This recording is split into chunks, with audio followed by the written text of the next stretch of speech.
Do you want to pass the GED test? Then you're in the right place. Now obviously, as you watch this video, I have no way of knowing exactly why you want to pass the GED test. Maybe you want to go to college, join the military, get a better job, but whatever your goal happens to be, know that the GED test can be a stepping stone to moving ahead to bigger and better things. And I want to help you do that here in this video. We're going to talk about all 4 subjects of the GED test. I'm going to talk about how the scoring works. I'm going to tell you some important things that you should know and much more, and we're going to get started right now. The first thing you should know about the GED test is that there are 4 subjects: reasoning through language arts, social studies, math, and science. The reasoning through language arts section is also known as RLA, and I'll be calling it RLA throughout the video. So on the RLA section, there will be roughly 51 questions.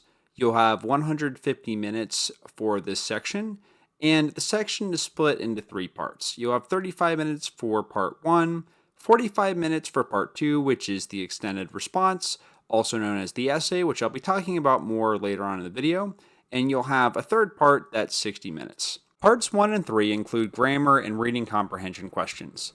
I recommend being prepared to read passages and answer question types such as multiple choice and drag and drop style questions. The topics on the RLA section include reading for meaning, identifying and creating arguments, and grammar and language. For social studies, you'll have roughly 35 questions, you'll have 70 minutes, and calculators are permitted. And if you're wondering why you need a calculator for social studies, don't worry, because I'm going to talk about that a little bit later on in the video. The mathematical reasoning section, also known as simply math, has 46 questions, and you'll have 115 minutes to answer them. This section includes 2 parts: a no calculator section, which has 5 questions, but then you'll be allowed to use your calculator for the second part, which includes 41 questions. The math topics include basic math, geometry, basic algebra, and graphs and functions. For the science section, you'll have roughly 34 questions, you'll have 90 minutes to complete them, and your calculator is allowed. So the science topics include reading for meaning in science, designing and interpreting science experiments, and also using numbers and graphics in science. So now that we have a basic overview of the 4 GED sections, let's move on and talk about GED scoring. And then later on in the video, we're going to take a more detailed look at some of the things I recommend studying for each section. You should know that there are 3 different levels of scoring on the GED test. You must score at least 145 to pass each subject. If you score in the 165 to 174 range, you demonstrate college-ready skills. So if you're planning to go on for college, you may be exempt from placement tests or remedial classes depending on where you want to go to college. The College Ready plus credit score range is 175 to 200. So if you want to go to college, depending on where you want to go, you may be able to earn college credits if you score in this range. One common question I've gotten over the years is, do you need a college ready score to go to college? Now, for anyone asking this question, what I recommend is to reach out to the schools you're interested in and ask them, because that's probably going to be the best way to get the answer. It is going to vary based on the school. Now, that being said, it's my understanding from talking to students over the years that at most colleges, you don't have to have a college-ready score, but some you might. It just depends on the school. Now, over my years of doing this, I've heard from many test takers who have shared success stories involving adversity that they've overcome. And I want to share one of them right now. In this comment, it's really an amazing story, and it's really been inspiring to me, and I just want to share this here for anyone that this might help. So the commenter writes, "I never in a million years thought I could ever pass the math test. I have epilepsy, and it's extremely difficult for me to learn. I passed my math test today and burst into tears of joy as soon as I saw that I passed." And the test taker went on to say, "And if anyone else is reading this, if you feel like giving up, so did I. And I actually did give up multiple times, but you can do this. If I can do it, anyone can do it." To give yourself a target to aim at, I recommend setting a goal score for each of the 4 subjects. And also, I recommend setting a deadline for each of the 4 subjects as well. Now, when you give yourself that deadline, I don't want you to stress out too much about it, right? The deadline is just kind of your best guess at when you think you'll be done with the test. Now, let's say, for example, and I'm just making this up off the top of my head, you give yourself 2 months to finish math. Well, maybe at the end of that 2-month period, you feel like you're not ready. It's perfectly okay to give yourself some more time. What also could happen is maybe you study math really hard for a month and you realize you don't need the 2-month deadline. You can take it after a month. All right. So when you set that goal score and when you set that deadline, you're just kind of guessing at that deadline. But I think it's helpful just to have that deadline just to kind of motivate you to give you a time period when you think you'll be done by. Now, I recognize that in some situations you might not be able to set your own deadline, right? So maybe you have a job lined up or something like that, and your job's already told you the date that they want you to have the GED done by.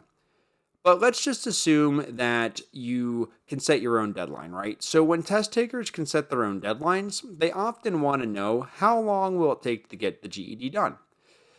And the answer here is that there really is no right or wrong answer, okay? Everyone's different, and it's perfectly fine to take your time and go about it at your own pace. This is also going to depend on, how busy you are and how much time you have to study, but there's no right or wrong answer here. It takes you however long it takes you to get it done, right?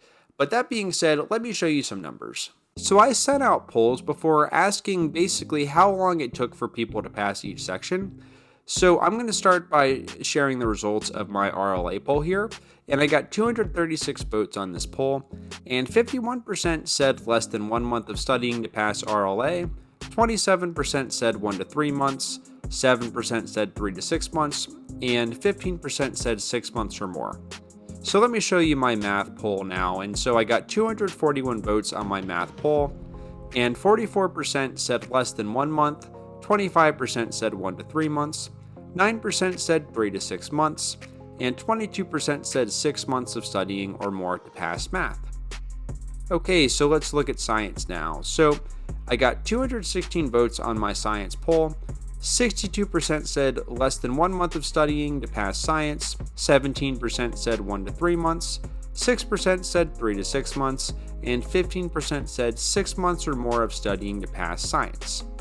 So what about social studies? Well, I got 252 votes on my social studies poll, and 57% said less than 1 month of studying, 21% said 1 to 3 months of studying, 8% said 3 to 6 months of studying, and 13% said 6 months of studying or more to pass social studies.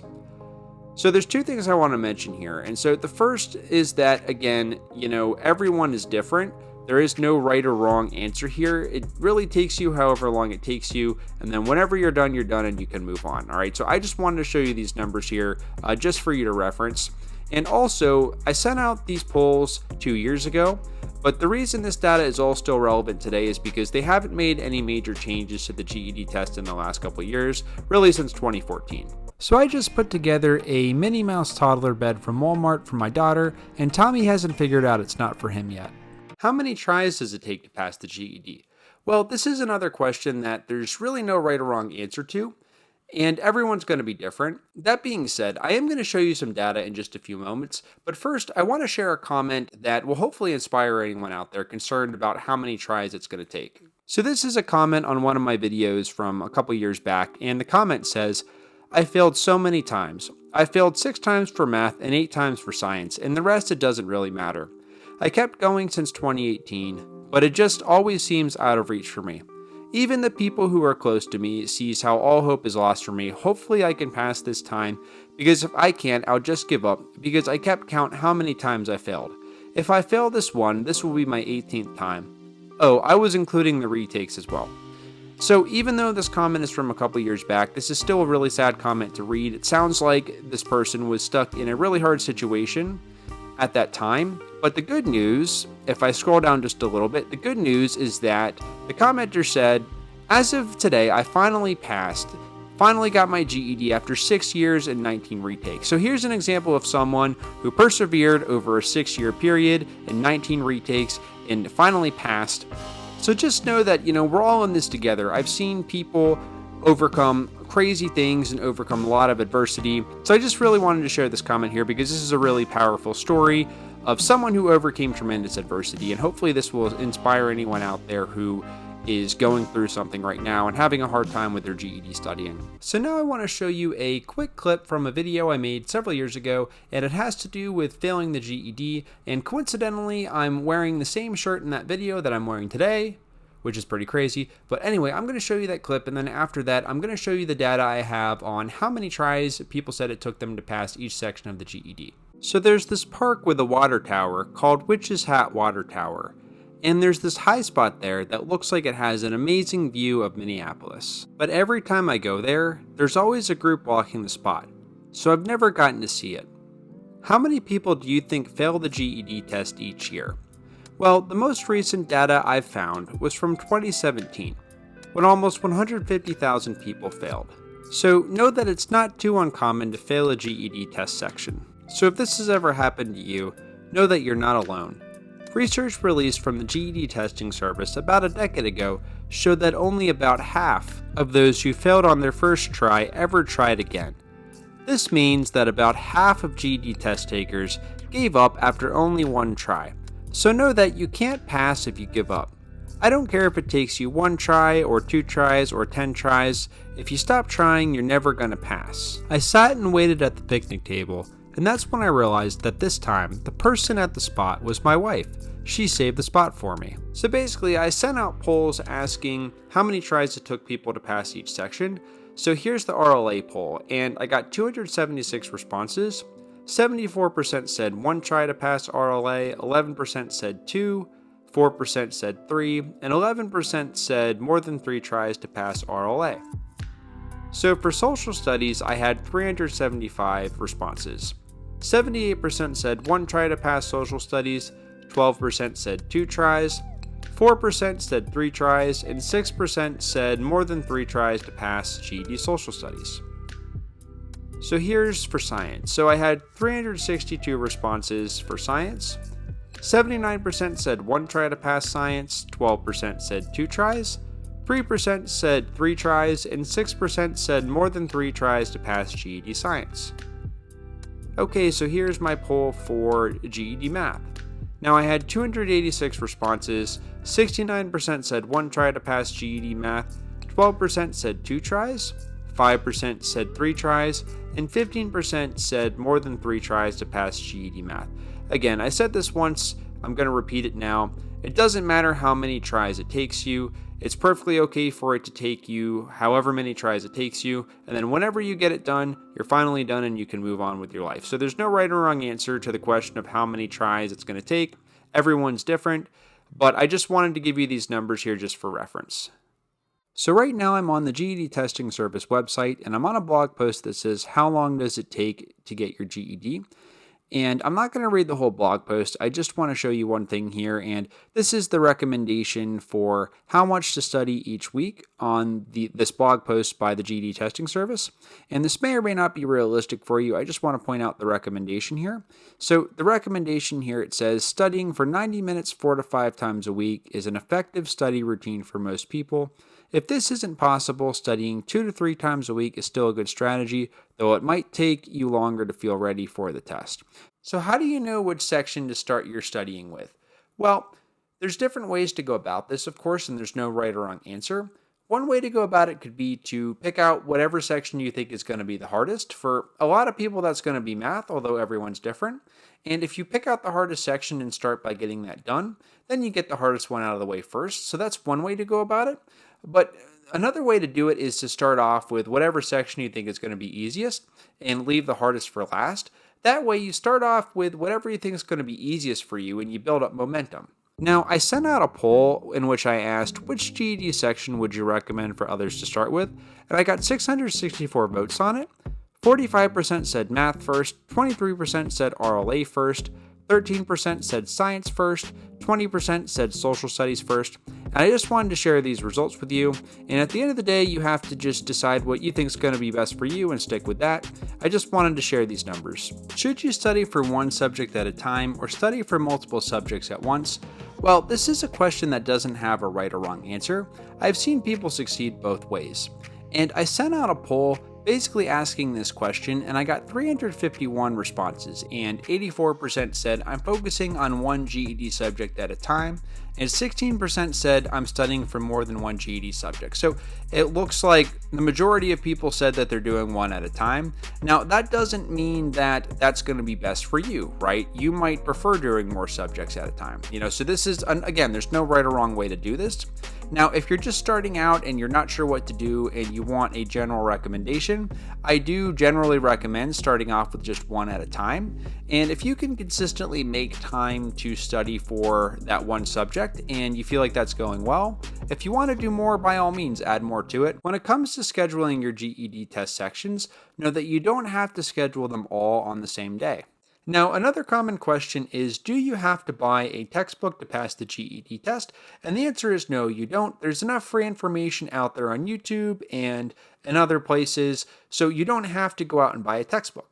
And I sent out a poll asking people, basically asking, did you buy a textbook? And I got 405 responses. 51% said yes, 49% said no. So as you can see here, just from this data here, that's a really, really close split.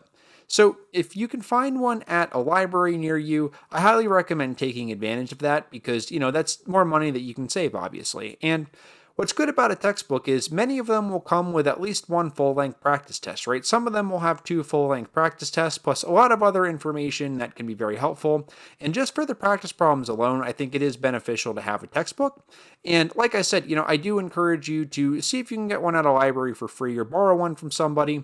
And, if they don't have the most recent edition at your local library, don't worry. As long as you can find something from 2014 or later, you should be fine to use that. Okay, that being said, if you're planning on buying one, I do recommend buying the most up-to-date edition that you can find.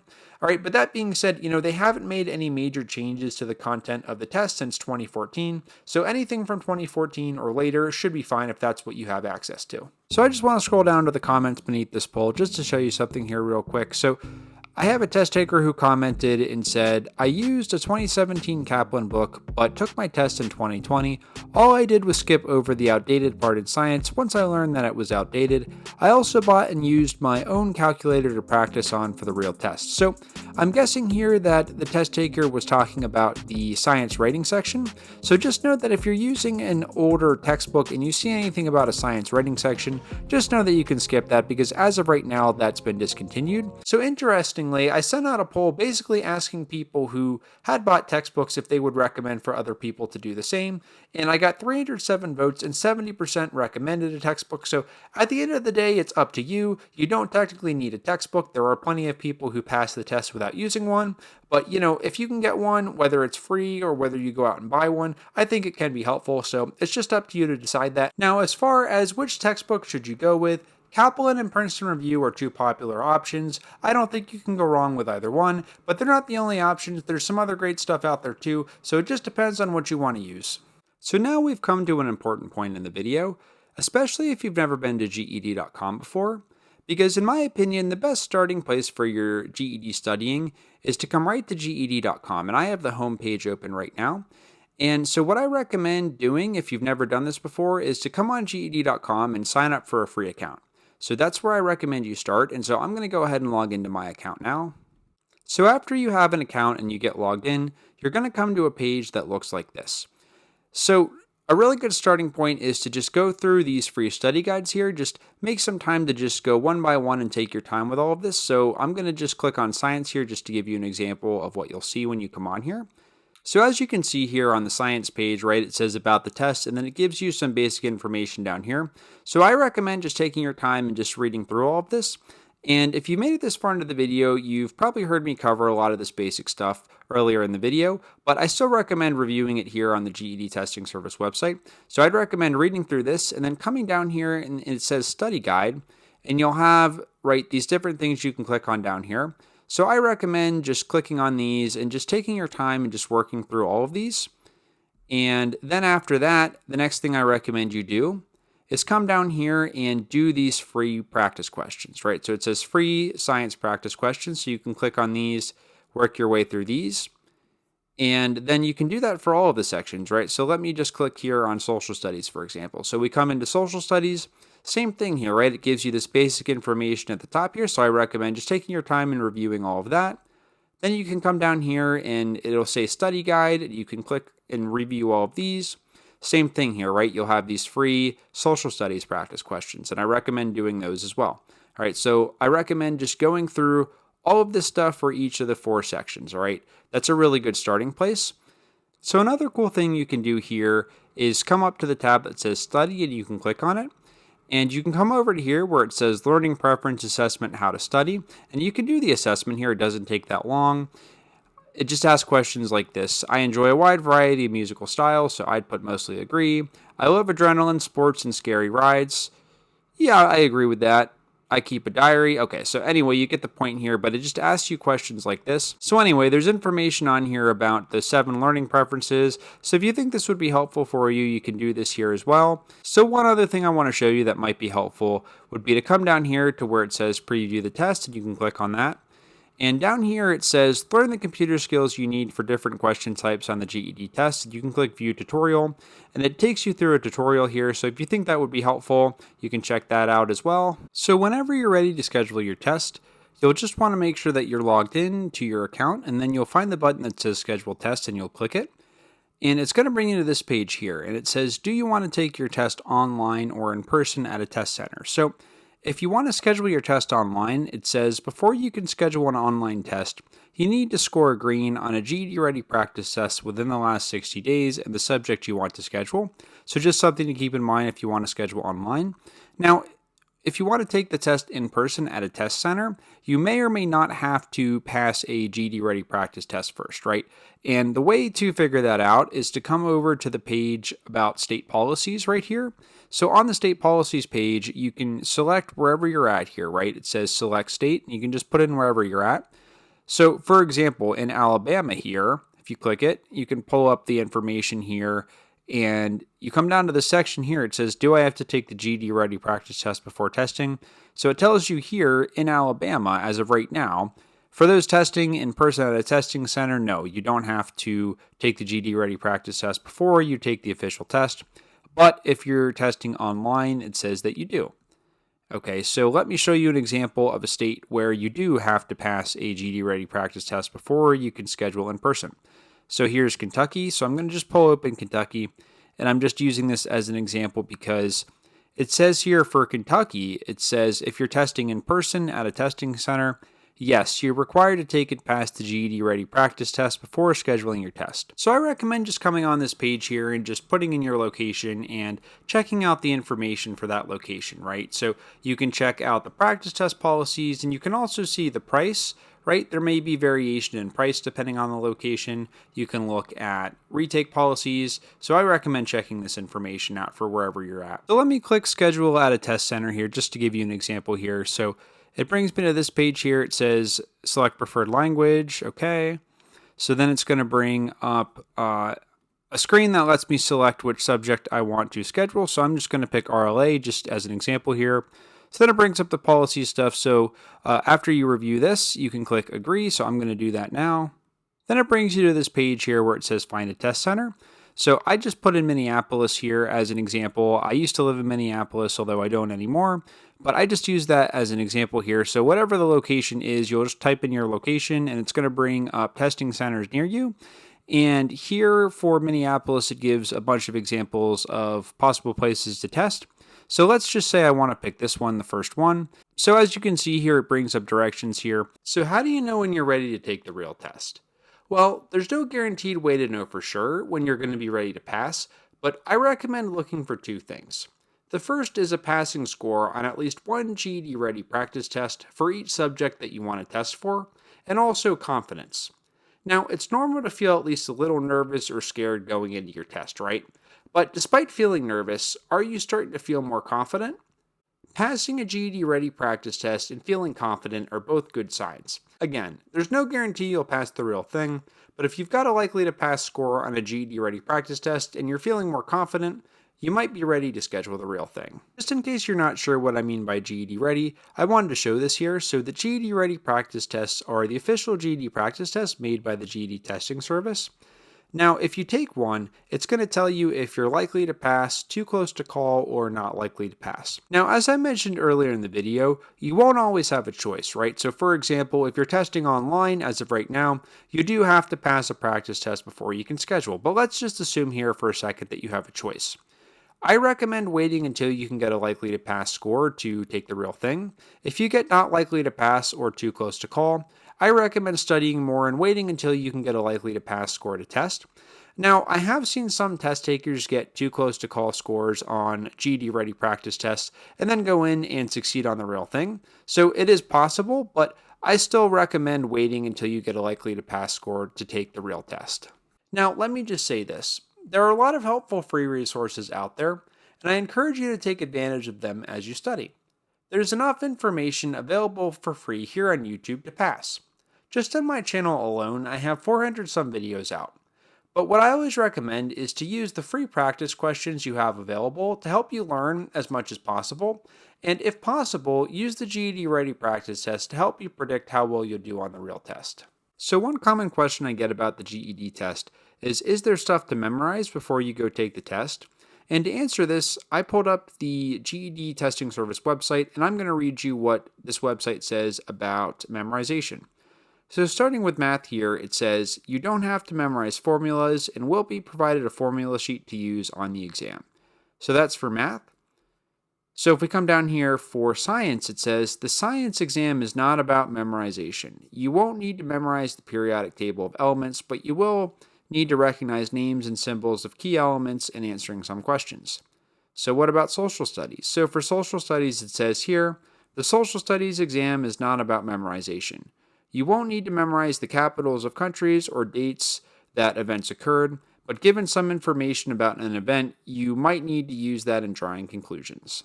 So hopefully this answers any questions you had about memorization and the GED test. So I'm actually editing the video right now, but I wanted to jump back in here and add a note here about a key GED success factor.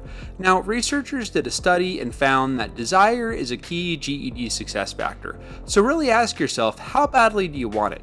Because if you have a strong enough desire, it's going to help you overcome certain obstacles like fear of failure, procrastination, things like that that could come up along the way. And if your desire is strong enough, it's really going to help you persevere throughout the process. And I really do believe that anyone, and I mean anyone who's willing to persevere and push through any pain that comes up along the way, I do believe anyone can pass the test. Research also tells us that it's important to have a supportive team. So if you have people in your life who are supportive that you can turn to during hard times, it's really going to help you out during the GED process. But not everyone has this. If you don't feel like you have anyone that believes in you, know that you can count me down as someone who does, because I've seen people overcome all kinds of crazy odds. I've said it before in this video. I'll keep repeating it over and over again because, I'll keep repeating it until you're tired of hearing me say it, because it is the truth. I do truly believe that anyone can pass if they're willing to stick with it long enough. One thing that I wish everyone knew about the GED test is that there are multiple versions of the test. And what this means is that there's no way to know for sure exactly what's going to be on the version of the test that you get. So unfortunately, this means that you might spend time studying triangles for the math section, for example, and then you get in there on your test and you don't have any triangles. That could happen, all right? It's just kind of luck of the draw. But that being said, I want to give you some topics that I think are important to study, and we're going to talk about those now. So I'm going to give you a list now for each of the 4 subjects, starting with math, and these lists are going to include some things that could show up on your test to get you started. And just note before we begin here that the following lists are meant to give you a starting point, and they don't include everything that could show up on your test.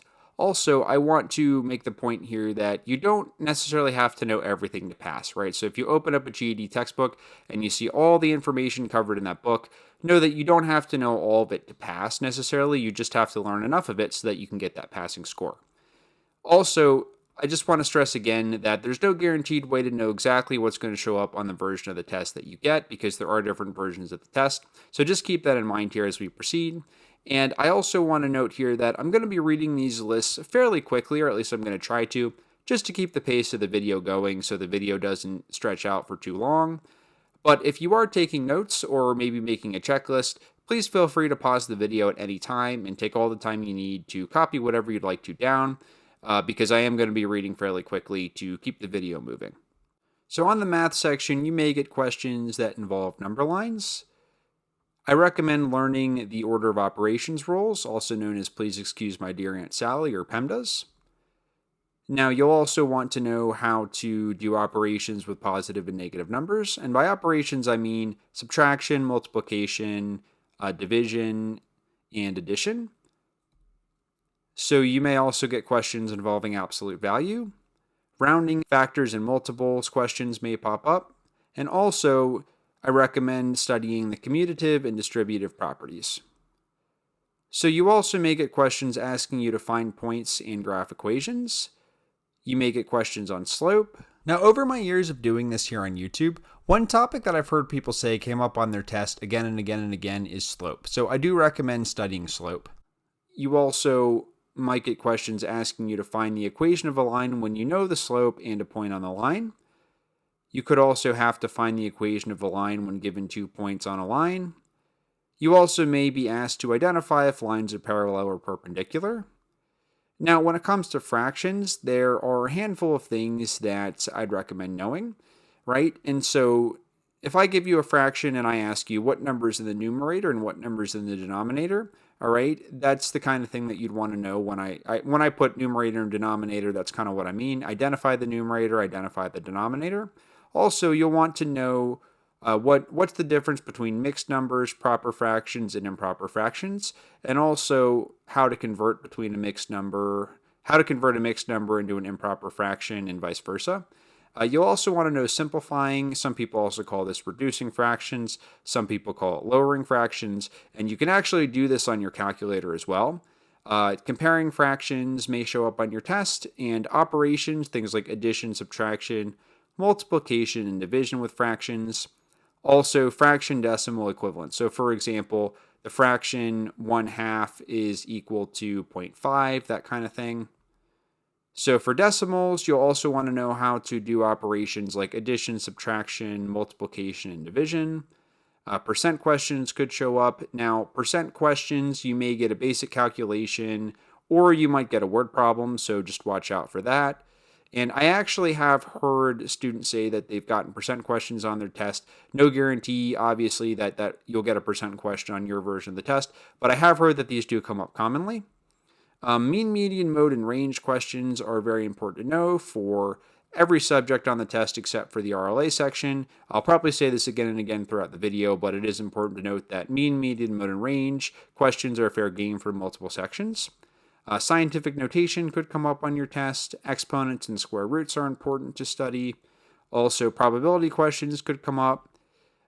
You might get questions about rates, ratios, proportions, objects at scale, or combinations and permutations.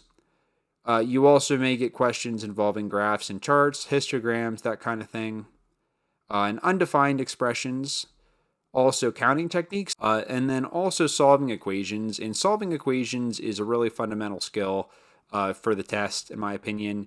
Also inequalities, translations, then quadratic equations, systems of equation questions. Some people also call these simultaneous equations. There's a couple different names for this.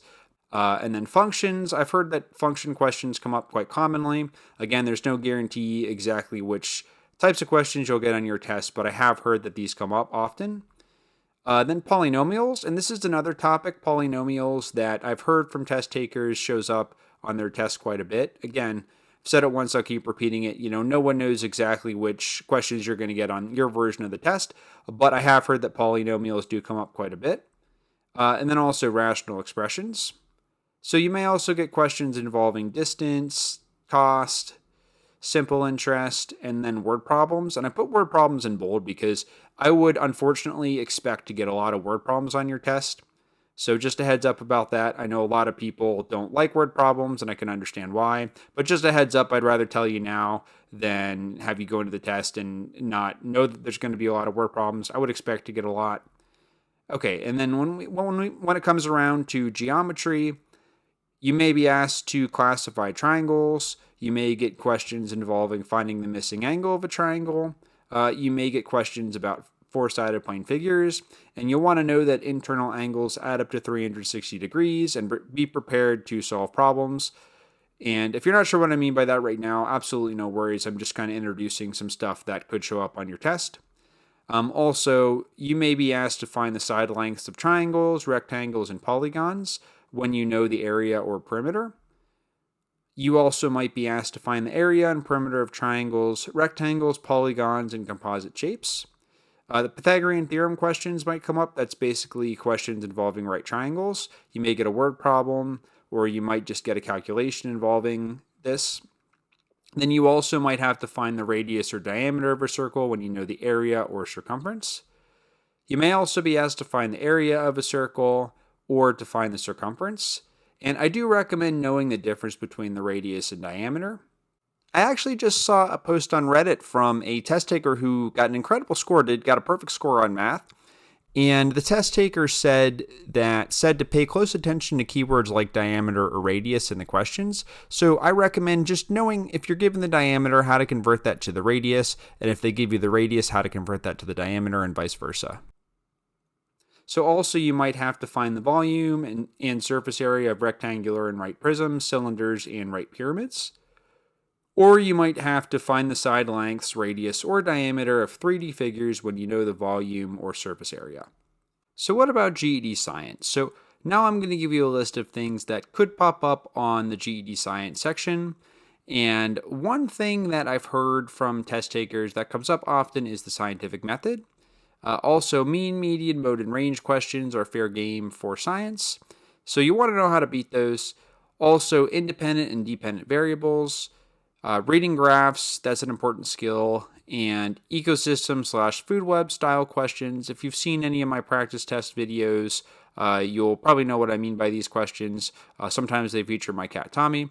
But anyway, chemical reactions and equations, temperature conversions, Punnett squares and genetics, and the human body and health. So if right now as you watch this video, you're not sure where to begin with science, I'm going to recommend a video just for the purpose of giving you some direction here, and it's totally up to you if you want to start with this video or not. But the video I recommend is called GED Science Basics for Beginners to Move Ahead, and I'll put a link down below in the description to this video. Coming back around to social studies, on one of my older videos that I made, a test taker commented and shared a breakdown of what to expect on GED social studies, and this breakdown is accurate, so I wanted to share it here. The test taker says government and civics 50%, U.S. history 20%, economics 15%, and geography 15%. And I also want to just real quick share two comments from successful test takers. One says, for those studying today, a year ago I was you. You got this. You will pass your GED and get on with your life. I believe in you. Don't forget to believe in yourself. And if I scroll down just a little bit more, here's another comment where the test taker says, I finally got my GED after years of feeling unprepared and scared and procrastinating. And the test taker goes on to say, even if you're nervous or doubting yourself, just go for it. I wish good luck to anybody that will take theirs in the coming future. So I always like to share success stories here on my channel to hopefully inspire anyone out there watching this right now. So the main thing for social studies is to be prepared to answer questions based on passages, charts, graphs, data, stuff like that. And in my opinion, the best way to prepare for social studies is to do practice questions. And again, like I said earlier in the video, you won't have to worry about memorizing any specific details or anything like that going into your test.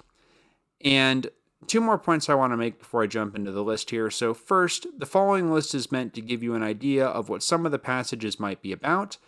And again, you're not going to have to go out and memorize detailed stuff about any of these topics. This is just to give you an idea of what some of the passages might be about. And there's no guaranteed way to know for sure exactly what's going to come up on your test. This is just a starting point here. And also, this list doesn't cover everything that could possibly show up on your test. So one of the topics that might pop up is exploration and colonization, also the American Revolutionary War, also westward expansion, also the Civil War, industrialization in the 1800s, World War I and II, the Great Depression, the Cold War, Civil Rights Movement in the 1950s, the Civil Rights Movement in the 1950s, and also mean, median, mode, and range questions. Now, you've heard me mention this before already, but I want to emphasize this again, that mean, median, mode, and range questions can come up on science, math, and social studies. So earlier in the video, I said that you might need to use your calculator for social studies. Well, if you get a mean, median, mode, and range question, that could be a case where you'd want to use your calculator to get the right answer. Also, you might get questions about government, like the Declaration of Independence, the branches of government, elections, U.S. political parties, the Electoral College, supply and demand, as we move into some of the economics topics that might pop up, markets, recessions and depressions, banking, stock market, and interest rates. Also, labor and consumer issues like collective bargaining, strikes, renewable versus non renewable resources. And I just want to end this topics list here by emphasizing 3 different topics that I've heard show up on tests often. Now, again, I've said this once, you're probably getting tired of me saying it, but there's no guaranteed way to know exactly which topics are going to pop up on your test. But that being said, I've heard that questions on the U.S. Bill of Rights, the Constitution, and how a bill becomes a law do come up a lot. So just a heads up. So now let's talk about the RLA section and some of the things that might pop up on the RLA section. And I'm going to show you a list here to get you started with your studying. And I just want to mention again here that this list doesn't include everything that could possibly show up. And also, there's no guarantee as to exactly what's going to show up. But the key to the RLA section is to be able to read passages and answer questions, right? And in my opinion, the best way to approach the RLA section is by practicing, right? So practicing until you feel confident that you can read those passages and come up with enough of the right answers to pass the test when you get in there on the test. All right, so again, the key is to be prepared to read passages and answer questions.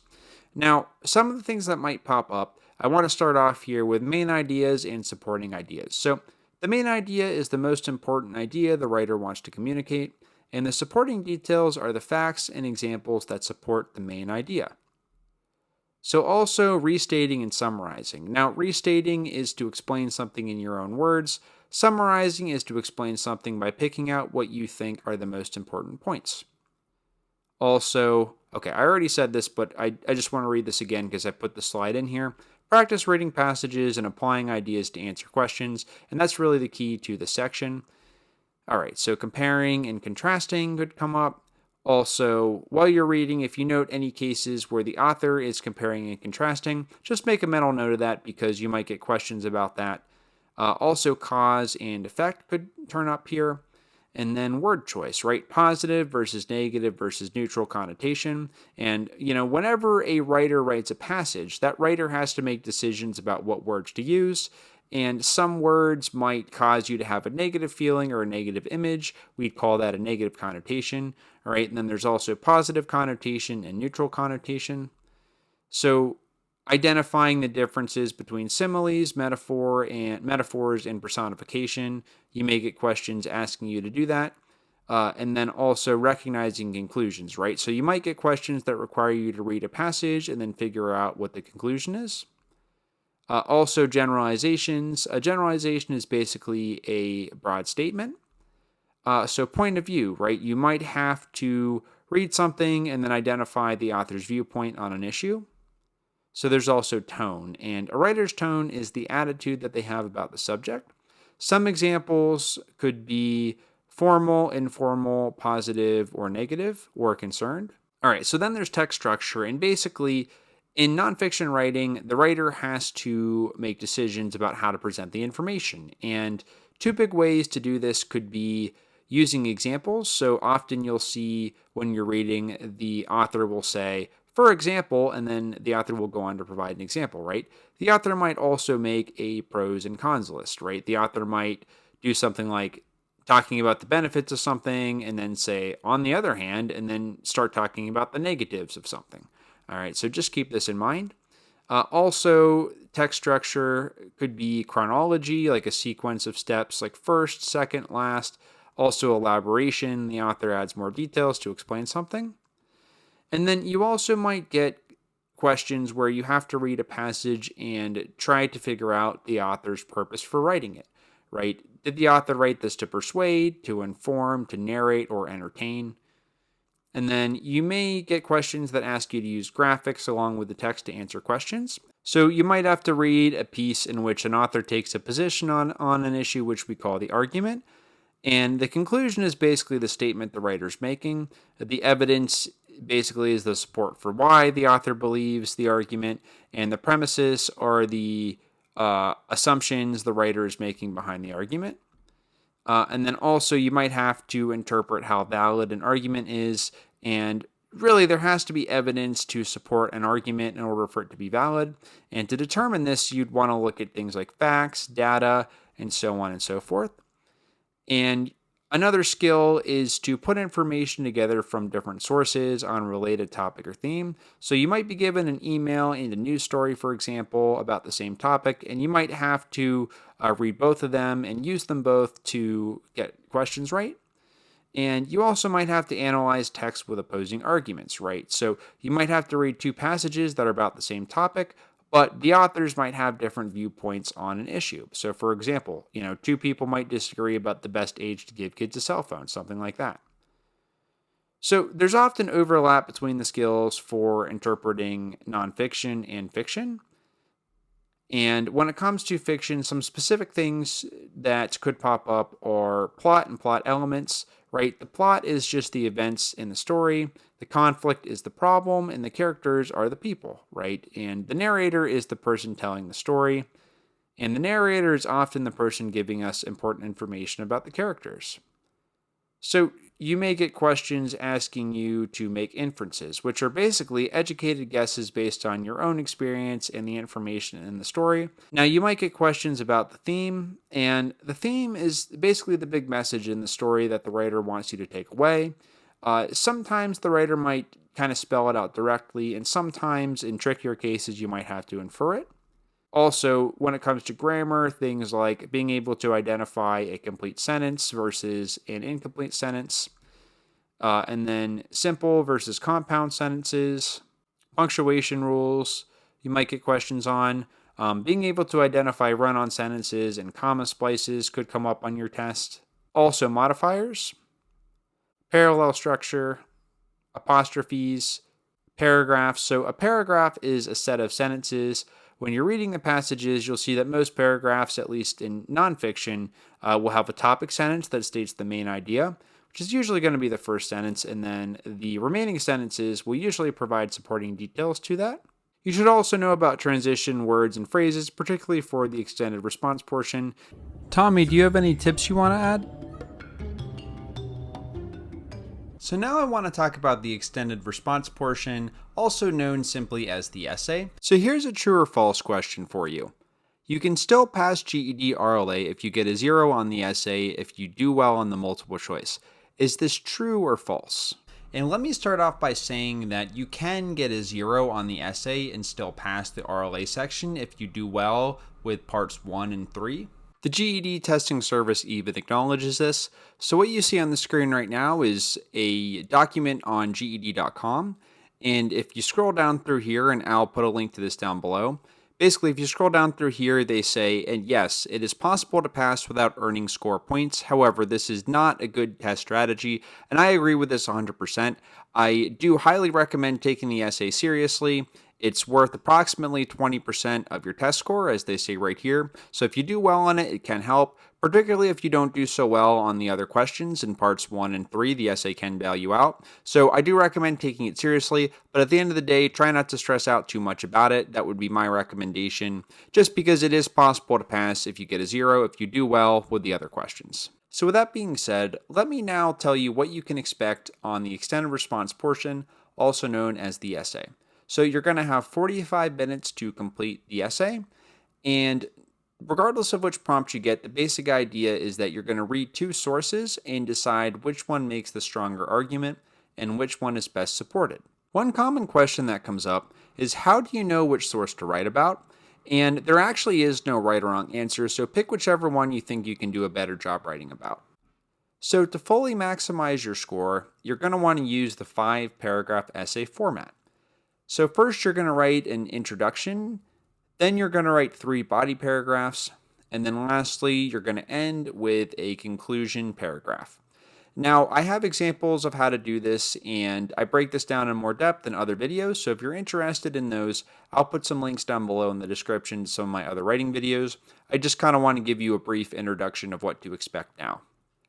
So as far as time management goes, there's really no right or wrong way to do it, and of course, you're free to use one of the plans I'm about to show you or come up with your own strategy, whatever works for you.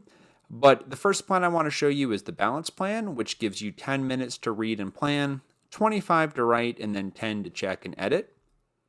You can also do a more reading focused plan where you give yourself 15 minutes to read and plan, 25 to write, and then 5 to check and edit. Also, there's the writing focused plan where you take 10 minutes to read and plan, 30 to write, and then 5 to check and edit. So I just wanted to give you some ideas as far as how to manage your time, and it's totally up to you how you want to do it on your test. So this is going to be kind of the tough love rant section of this video here, and I really want everyone watching this video to be able to pass the test and move ahead. So I feel like if I hold anything back and if I don't tell you what I really think or what I think you might need to hear, I don't feel like I'm doing you any favors, all right? So I'm not putting this part into the video to make anyone feel bad or to make anyone feel uncomfortable, all right? I'm just putting this part in here because I think it could help somebody out.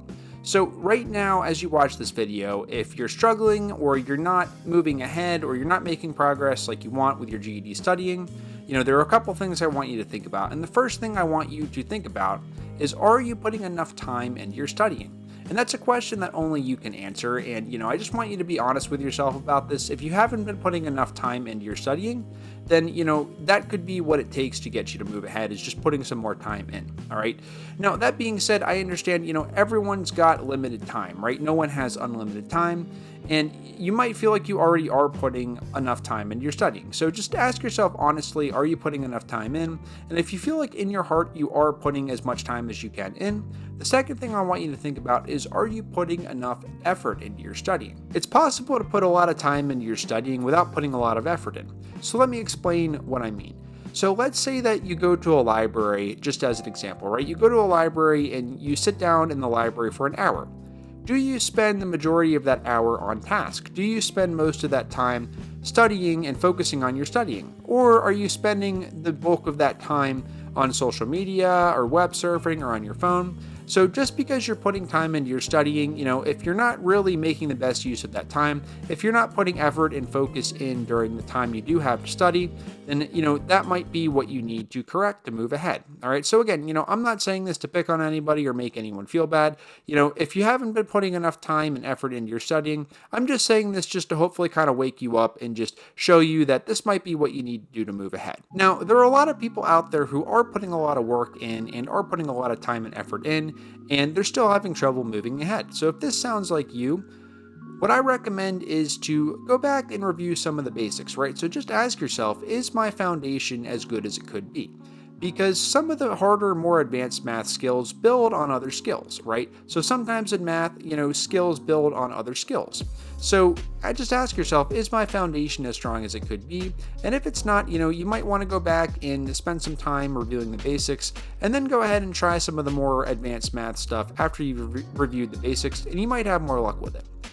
All right, so let's say that now you are putting time and effort in and you feel like you've got a good grasp on the basics and you're still not passing the test, you're still not able to move ahead.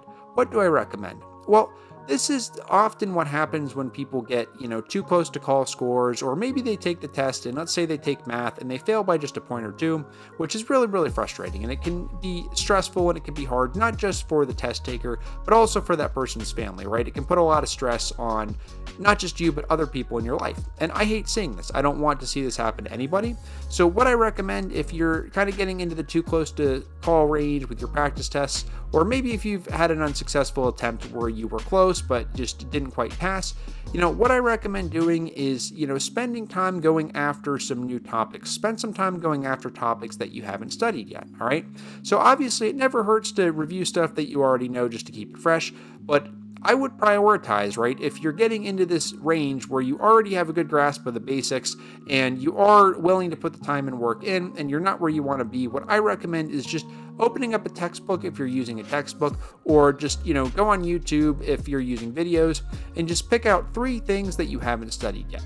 And just go somewhere quiet where you can focus, whether it's a room in your house or apartment, or go to a library near you, whatever you have to do. Just go somewhere quiet and pull out a sheet of paper, pull up the videos, open your textbook, whatever you've got. Find 3 things that you haven't studied yet, and just sit there and wrestle with those topics until you understand them. Just go one at a time, just wrestle with them. It might take you an hour, it might take you 2 hours, it might take you 5 hours, it might take you 10 hours, all right? It really doesn't matter how long it takes you, all right? Just study those topics. And then once you've got those topics down, you know what you do? Pick out another 3 topics and do the same thing. Just go one at a time, go somewhere quiet, and just put some time in and just wrestle with them until they make sense. And the idea here is to just keep repeating this until you've gained the knowledge and confidence that you need to go in there and ace that test. All right, now if you're using a GED textbook, right, I would assume that anything that shows up in a GED textbook could be fair game for your test. All right, same with my videos. I would assume that anything you see in one of my videos could be fair game for your test. But that being said, nobody can predict exactly what's going to show up on your test. You don't have to master every single thing you see on YouTube or every single thing in a textbook to pass the test. All right, but that being said, any topic that you neglect could come back to hurt you. So the idea here is to just keep filling in gaps in your knowledge until you can go in there and pass the test. So now I want to share a simple and effective strategy that you can use if you're self-studying for the GED test, and I call this the Champions Model, and I really hope this will help you out. Now, the first step is to learn the material, which you can do either through reading a textbook or watching YouTube videos, or by a combination of different methods. And the second step is to test yourself, and this is really the most important step here. And if you want to pass the GED faster, my recommendation is to spend more time testing yourself, right? So how do you test yourself? Well, you can read a chapter and then try the practice problems associated with it if you are using a textbook. This could also mean, if you're watching one of my videos, maybe pause the video to try the practice problems as you watch the video. And if you're struggling with practice problems, then you'll want to go back to the first step and review that topic to figure out what you're missing. And then the third step is repetition. Now, if you learn something and you don't review it, you may risk forgetting it. And I recommend taking notes as you study and then reviewing your notes every few days or so, or as much as you feel like you need to retain what you've learned. So you'll want to keep this up long enough until you are ready to get the goal score on your test. And that's the fourth step in the model, is to go in there and ace your test.